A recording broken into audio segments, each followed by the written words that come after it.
میں شیخ سید حاضر ہوں علم و آگئی کے سفر کے ساتھ ریڈیو FM 105 پر، اور میرے ساتھ ہیں سدرا احمد، زہرا سومجی اور شمائلہ سکندر۔ آج اتوار کا دن ہے اور 11 دسمبر۔ آج ہم بہت سی باتیں کرنے والے ہیں، لیکن اس سے پہلے کہ ہم کچھ بات کریں، سدرا اور زہرا آپ دونوں کل موجود تھے ایک کتاب کی رونمائی میں پاکستان میڈیکل ایسوسی ایشن کے آفس یعنی PMA ہاؤس میں۔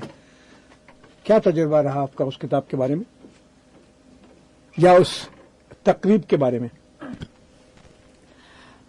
جی thank you doctor Sher Shah. کل جو بک کی رہنمائی ہوئی ہے وہ کافی ہمارے لیے دلچسپی کا باعث رہی۔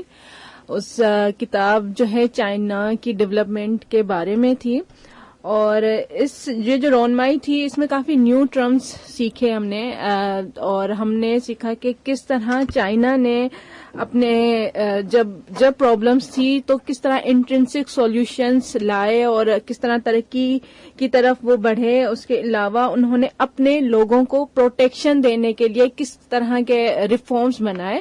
اور ایک جو ہے شمائلہ میں بتاؤں گی، ایک ٹرم سیکھا کل میں نے جس کو کہتے ہیں فنکشنل لٹریسی۔ مجھے اس کے بارے میں زیادہ پتا نہیں تھا، لیکن یہ ایک جو ہے سمجھو کہ سوشل نیٹ ورکنگ کا ایک ٹرم ہے۔ اس میں یہ ہے کہ ہم اپنے لوگوں کو یا اپنی کمیونٹی کا یا اپنے آپ کو بھی ایسی لٹریسی دیں، لائک ایجوکیشن سے بھی بڑھ کر ایک چیز جو ہوتی ہے جس کو ہم کہتے ہیں کہ تعلیم ہوتی ہے اور پھر شعور ہوتا ہے۔ جب تعلیم اور شعور مل جاتا ہے تو ایک علم بنتا ہے۔ تو یہ سمجھے کہ شعور کی بات ہے کہ ہم اپنے لوگوں کو ایسی لٹریسی، ایسی آگاہی دیں جو کہ فنکشنل ہو، جو کہ کام ہو۔ لائک ویسے تو ہر چیز میں ایک انرجی چاہیے ہوتی ہے، لیکن ایسی انرجی وہاں پہ لگائیں جیسے ریڈنگ میں، رائٹنگ میں، کیلکولیشنز میں، تو اس کو کہتے ہیں فنکشنل لٹریسی۔ تو ان لوگوں نے اپنے جو عام عوام تھی اپنی کمیونٹی کے لیے وہ چیزیں کی، اس کے لیے انہوں نے سوچا اور اس کی طرف وہ بڑھے۔ بالکل آپ نے صحیح کہا۔ میں تھوڑا سا کتاب کے بارے میں بتا دوں زہرا کہ یہ کتاب سید حسن جاوید صاحب سابق سفیر پاکستان چین تھے، اور انہوں نے یہ کتاب لکھی ہے۔ پہلے اس کتاب کا ذکر ہم اس پروگرام میں کر چکے ہیں، لیکن مختصراً دوبارہ 1 منٹ کے لیے میں بتا دوں، اس کے بعد اگلے موضوع پہ بڑھتے ہیں۔ بنیادی طور پر یہ کتاب چین کی وہ داستان ہے کہ چین نے 40 سال کے اندر 90% غریب ترین عوام کو دنیا میں اس مقام پر لا کھڑا کیا ہے جو آج ساری دنیا سے نہ صرف آگے بڑھتے جا رہے ہیں بلکہ ان کے سر فخر سے بلند ہے۔ وہاں کی عورتوں کو امپاورمنٹ ہے، وہاں پر میٹرنل ڈیتھ نہیں ہوتی ہے، وہاں فسٹلا نہیں بنتا ہے، وہاں پر لوگ بسوں میں لٹک کے نہیں جاتے ہیں، وہاں کے سارے بچے اسکول جاتے ہیں، اور اعلیٰ تعلیم ہر ایک کے لیے مہیا ہے۔ تو میں سب سے درخواست کروں گا، یہ کتاب بازار میں مہیا ہے، اردو بازار میں فضلی سنس کے پاس یہ کتاب موجود ہے۔ کتاب کا نام ہے، کیا نام ہے کتاب کا؟ بدحالی سے خوشحالی تک، کس طرح سے ایک بدحال چین خوشحال چین بنا۔ اس کے بعد میں ذرا آپ کی طرف آتا ہوں۔ آپ نے آج مجھے بتانا ہے، سدرا آپ کی طرف آتا ہوں، آپ نے مجھے بتانا ہے کہ دنیا کی پہلی وہ کون خاتون تھی جنہوں نے ناول لکھی، کتاب لکھی، لکھنا شروع کیا؟ دنیا میں پہلی عورت جو کہ آتھر سے مشہور ہے، the one who can write، جو مطلب لکھا بھی، پھر اپنا نام بھی اس پہ جیسے کہ پبلش کرایا، اور اس کے علاوہ ریناؤنڈ ہوئی as a author, like professional author. اور ڈاکٹر صاحب بہت حیرانگی کی بات ہے یہ جان کر کہ وہ کس کی بیٹی تھی؟ مجھے نہیں پتا۔ تو وہ جو ہے فرسٹ ایمپرر، لائک جو بادشاہ تھا، پہلا بادشاہ جو دنیا کا تھا، ان کی بیٹی ہے۔ اور یہ پہلا بادشاہ کون سے ملک کا تھا؟ یہ میسوپوٹیمیا۔ اچھا، اتنے قدیم، اتنے پرانے زمانے سے یہ لکھنے پڑھنے کا سلسلہ شروع ہوا اور خواتین اس میں شامل ہوئی۔ ہاں، سارگن دا گریٹ کنگ، وہ جو ہے یہ ہمارے لیے بہت سوچ کی بات ہے کہ بادشاہ کی بیٹی، جو عظیم بادشاہ تھا اپنے زمانے کا، جس نے کافی سلطنت اور کافی قبضہ کیا ہوا تھا اور جو ہے بہت اچھے مشہور تھے، لیکن انہوں نے اپنی بیٹی کو مطلب ہم بات کریں اگر معاشرے کی تو وہ عظیم اس طرح کے لوگ ہوتے ہیں، شادی کرا دیتے ہیں یا اس طرح کی لائن میں، لیکن اس کو پڑھا کر پھر اس کو آتھر بنایا، ہائیسٹ پریسٹ کی پوزیشن پہ پہنچایا، پولیٹیکل ریفارم سے لایا اور کلچرل برج کیسے بناتے ہیں عام لوگوں میں یہ سکھایا. سدرا میں آپ کو ایک بات بتاؤں، آپ بات کر رہی ہیں میسوپوٹیمیا کی. سامعین کے لیے عرض ہے کہ میسوپوٹیمیا وہ تہذیب ہے جو شام و عراق کے علاقوں میں حضرت عیسیٰ کی پیدائش سے بھی تقریباً 5000 سال پہلے تھی. اور اس زمانے میں عورتوں کا وہ حال نہیں تھا جو آج کے زمانے میں عورتوں کا حال ہے. اس زمانے میں عورتوں کی اچھی خاصی امپاورمنٹ تھی، اس سماج میں ان کا مقام تھا اور ان کو مردوں کے برابر ہی حیثیت حاصل تھی. چونکہ ڈاکٹر شیشا میں بھی ابھی بالکل سدرا کی بات سے یہی سوچ رہی تھی کہ اتنے قدیم زمانے سے وومن امپاورمنٹ پہ کام کیا گیا، مطلب کہ عورتوں کے حقوق اور عورتوں کا جو رائٹس تھے یا جو ان کو امپاور کیا گیا اس چیز سے کہ وہ اپنے لیے کچھ بول سکتی ہیں، وہ اپنے خیالات کا اظہار کر سکتی ہیں، اور اتنے زمانہ قدیم سے یہ تھا. تو یہ پھر سوچنے کی بات نہیں کہ پھر یہ سب کچھ کم سے کم کیا وقت کے ساتھ کم سے کم ہوا، یا پھر یہ اس کی ایک طویل داستان ہے. اس داستان میں جائے بغیر میں آپ بتائیں نا اس خاتون کا نام کیا ہے، اس بادشاہ کا نام کیا تھا، اور ان کی رائٹنگ کی اتنی اہمیت کیوں ہے کہ آج ہمارے اس پروگرام میں ان کا ذکر ہو رہا ہے. جی ڈاکٹر شیشا، جو ہے یہ انہیڈینیا کی بات ہو رہی ہے. یہ دنیا میں پہلی آتھر مصنف مانی جاتی ہے. دوبارہ سے بولیں. انہیڈونا. جی یہ جو ہے اس کے بارے میں جاننے سے پہلے ہمیں دو چیزیں بہت سمجھنی ہوگی. ایک اکیڈینس کے بارے میں، دوسرا سومیرینس کے بارے میں. اکیڈینس جو ہے سمجھیے لینگویج ڈائیورسٹی تھی اس زمانے کی. یہ 23 BC کی بات ہو رہی ہے، حضرت عیسیٰ علیہ السلام سے قبل عیسی کی بات ہو رہی ہے نا، لائک 23 اس کی بات ہو رہی ہے. تو اس میں اکیڈین اور سومیرین تھے. تو جو اکیڈین تھے وہ اس وقت جیسے سورگن جو کنگ ہے ان کی لینگویج تھی، اور سومیرینس ور آلریڈی لائک اس ایریا میں رہ رہے تھے، لیکن بہت بڑی پاپولیشن تھی وہاں پر. تو جو ہے نا اب یہ ہے کہ کنگ سارگن کی جو یہ بیٹی تھی، انہوں نے جو ہے جیسے پڑھائی وغیرہ کر رہے تھے تو پھر انہوں نے اپنی بیٹی کو ہائیسٹ پریسٹ کی پوزیشن پر بھیجا. واز ریجن، وہاں کا شہر تھا، وہاں بھیجا. اور وہاں پر جو گاڈ آف نینا تھا، لائک اس کی وہ پریسٹ تھی، جیسے گاڈ آف مون اس کی جو میننگ ہے اس کی وہ پریسٹ تھی. اور جو ہے پھر وہاں پر ان کی پاور پوزیشن میں اتنا تھا کہ وہ جو ہے مندر کی نہ صرف رکھوالی لیکن ان کے انڈر کافی لوگ کام کرتے تھے، اور اس کے ساتھ جسے راشن دینا یا پولیٹیکل ریفارمز یا سوشل ریفارمز، وہ سارے جو ہے اس کے under, like she was a great leader اپنے زمانے میں. اور اس کے ساتھ ساتھ یہ ہوا کہ ان کی جو انٹرسٹ تھی وہ لکھنے میں تھی. تو وہ جب لکھتی تو وہ ہمس لکھتی تھی یا حمدیں لکھتی تھی، یا ایسی حمدیں لکھتی تھی کہ اکیڈینس اور سومیرینس کے جو گاڈس ہیں ان کو کسی طرح یونیفائی کر سکے، ان کو ملا سکے، ان کو یونائٹ کر سکے.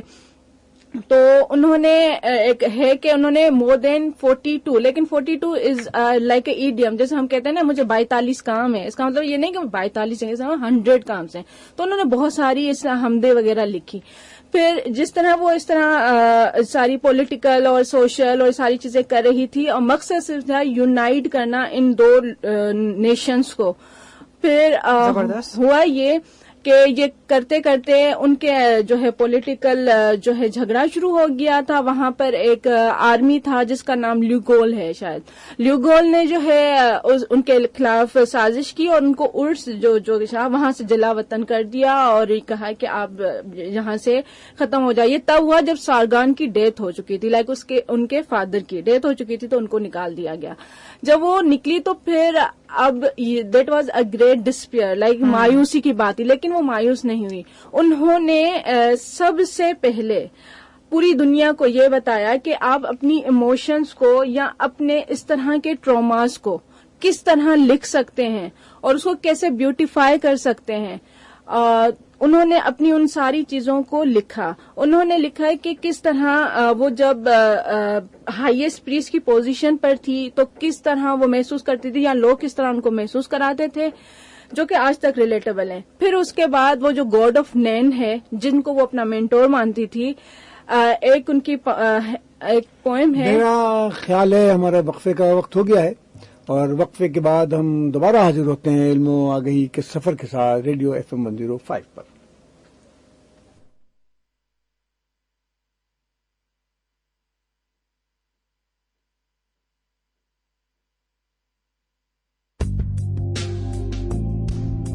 میں ہوں بیرسٹر شاہد جمیل اور آپ سن رہے ہیں پاکستان کا سب سے بڑا FM radio network hot FM 105.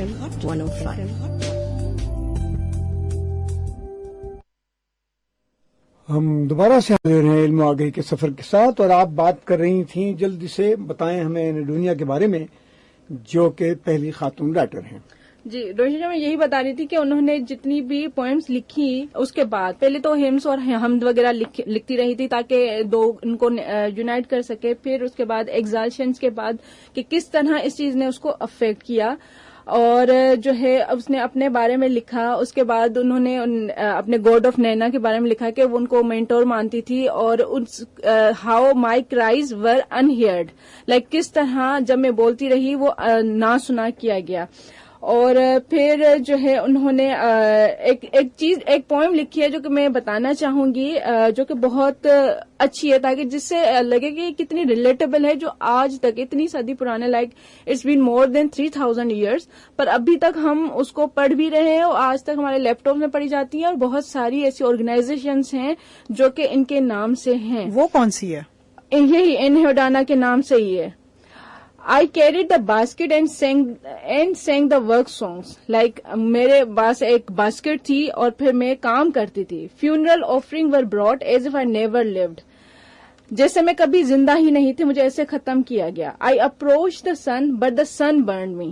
کوشش یہ تھی، بہترین یہ الفاظ کا چناؤ دیکھیں. I approached the shade but the wind enveloped me. بہت ہو. My mouth of honey were given the mouth of flame. اس کا ترجمہ کریں کہ میرے شہد ڈالا گیا، منہ میں شہد ہوتا تھا لیکن آگ کی طرح کام کرتا تھا. My ability to ameliorate situation turn to dust. میرے اندر جو ایک سمجھے کہ لائیولیہڈ تھی یا صلاحیت تھی کام تھی، اس کو ڈسٹ بنا دیا گیا. یہ ایک شکایت کی ہے اس نے اپنے مینٹور سے، جس کو گاڈ کے وہ کہہ رہی ہے.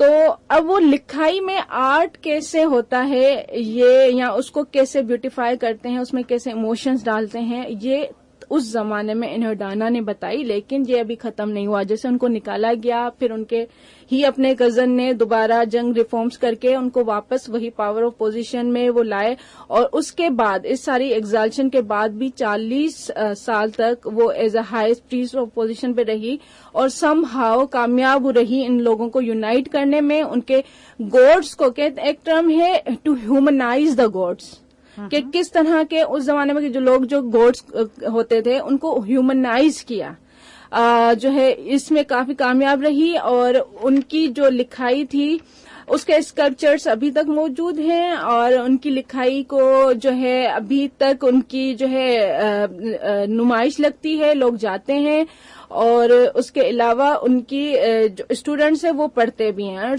Quite relatable. کافی پوئمس میں نے بھی پڑھی ہیں جو کافی اچھی اور اسٹرانگ تھی. بالکل صحیح کہہ رہی ہے. جو پوئمز میں نے پڑھی تھی ان کی، ایک ہی پوئم میں ان کے 3 الگ الگ گروپ نظر آتے ہیں. ایک میں وہ بہت سافٹ اور لو کی بات کر رہی ہیں، پھر جب انہیں نکال دیا جاتا ہے تو وہ افسوس اور غم کا اظہار کر رہی ہیں، اور پھر جب وہ واپس آتی ہیں تو ان میں بہت ہی پیشن اور انرجی اور اینگر، غصہ بہت ہے. تو ایک ہی اس میں الگ الگ ہمیں نظر آتا ہے کہ وہ کس طرح خوبصورت. لیکن کمال کی بات ہے، یہ اس زمانے کی بات ہے جب نہ کاغذ تھا نہ قلم تھا. یہ ساری چیزیں اینٹوں پہ لکھی ہوئی ملی ہیں، اور جس کا ریکارڈ کسی نے نکالا ہے، اس زبان کو سمجھا ہے، پڑھا ہے، اور اس کو ہمارے سامنے پیش کیا ہے. ہم ایسے تمام تحقیق کرنے والوں کو سلام پیش کرتے ہیں. اور میں آپ کو وجہ تسمیہ بھی بتا دوں کہ ان کا ہم ذکر کیوں کر رہے ہیں. ہمارے اس پروگرام میں شامل ہوتی رہی ہیں موریال شاہ. موریال شاہ نے کئی دفعہ ہمیں قانون کے بارے میں یہاں پر بات چیت کی ہے. موریال شاہ اس وقت نیو یارک میں ہیں، اور موریال ابھی حال ہی میں سال بھر پہلے ماں بنی ہے، اور اپنی بیٹی کا نام انہوں نے کیا رکھا ہے؟ رکھا ہے. تو اچھا، جب انہوں نے مجھے بتایا تو میں نے بولا کون تھا وہ، تو انہوں نے بتایا تو میں نے بولا اوہ، اس پہ تو ہمیں پروگرام کرنا پڑے گا. میرا خیال میں اگلے کسی پروگرام میں موریال سے بولوں گا کہ مجھے بتائے کہ نام کیوں رکھا ہے، اور اس شاعرہ کے بارے میں اور نمی شاعرہ کے بارے میں یہ بتائے.